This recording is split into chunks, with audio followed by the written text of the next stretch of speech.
Glory and Peril. Two pretty powerful Wings of Fire characters that I would like to discuss in this video. But before that, I had a question. What if Glory's venom hit Peril? Well, that's what we're going to discuss in today's video. Can rainwing venom harm Skywing fire skills? A study done by Wings of Fire theorist Bruce Penton. Ground rules. First, we will use Glory as our rainwing. We will use Peril as our skywing. Glory is using enough venom to kill Peril if made into a major bloodstream under Peril's scales, if it penetrates. Glory is at a medium to long range of 60 to 120 meters or 180 to 360 feet. Glory shoots it out from her fangs and the venom is sure to hit Peril. Now, here's what I think. No. Peril would just evaporate the venom before it hits her. Glory. First, we need to figure out what Glory's rainwing venom is actually made out of. That way we can see what temperature it boils to gas at.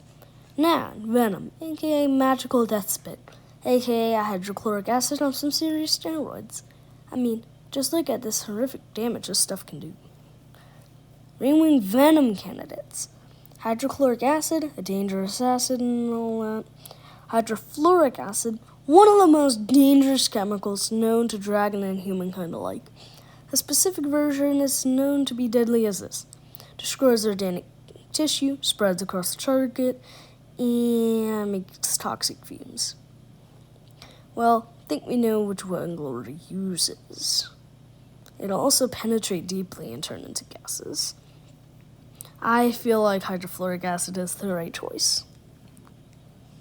Alright, next. Glory's hydrofluoric acid could have evolved as a hunting or defensive mechanism that just got too OP.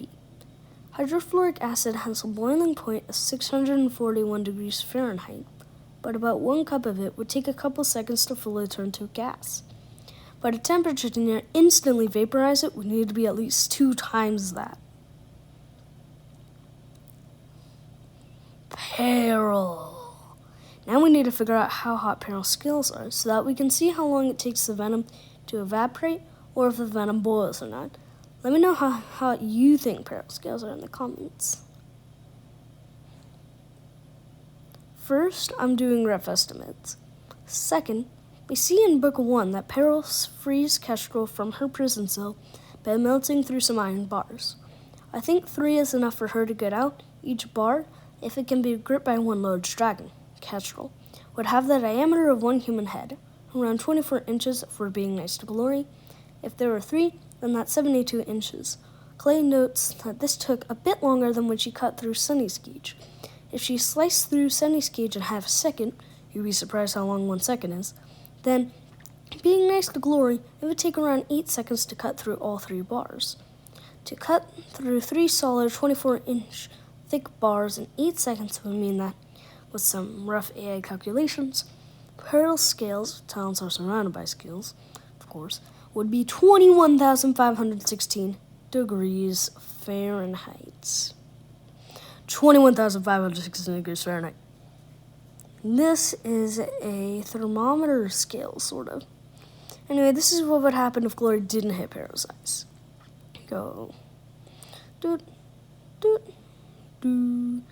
That's the air that's superheated around the scales. Then if it did hit Peril's eyes, it would still be weakened a bit by the heat around it, but one thing. Super hot scales next to the venom eye would immediately vaporize the venom. Even though the eye itself hasn't been confirmed to give off heat, the scales around it do, and her talons could also vaporize it, like what she did to get rid of the Dragonbite Viper venom that was in Clay's leg. What a mouthful. If Glory's aim is off and it doesn't hit Peril's eye, best case for Glory, there is none. The venom vaporized a second earlier. Best case for Peril, she just breathes in the cloud of venom, vapor, and notices someone is attacking her. If Glory's aim is spot on and hits Peril's eye, best case for Glory, Peril needs high-level emergency medical attention with some special tungsten equipment and loses one of her eyes and the sight with it, 020 to 1920. Best case for Peril, Peril needs some cold water on the area to clean it, and her vision in that eye It's not as good as her other eye. 1520 to 1920. Man, this is a lot. Final results. Darn it, got cut off a bit.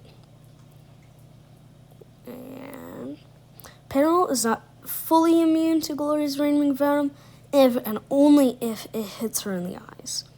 These are my results.